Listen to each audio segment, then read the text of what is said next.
Jadi kita sekarang ada di lokasi bencana di daerah Lebak, itu namanya daerah Mayak, Desa Mayak, Kampung Mayak.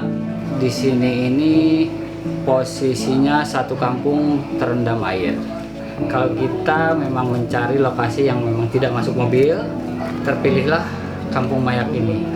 Yang tidak masuk mobil, satu kampung terendam. Mungkin tadi teman-teman sudah melihat kondisi di lapangannya seperti apa. Ada lumpur yang belum bersih, ada yang masih berjibaku dengan sampah-sampahnya, dengan kayu-kayu. Nah, itulah kondisi Kampung Mayak di daerah Lebak, Banten.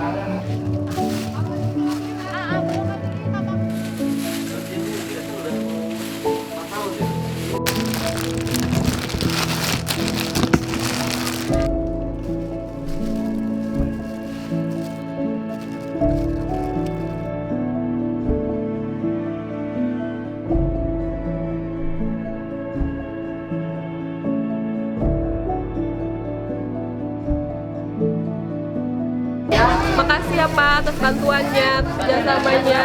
Kami menerima banget ini bantuan ini. Terima kasih Pak, ini bantuannya.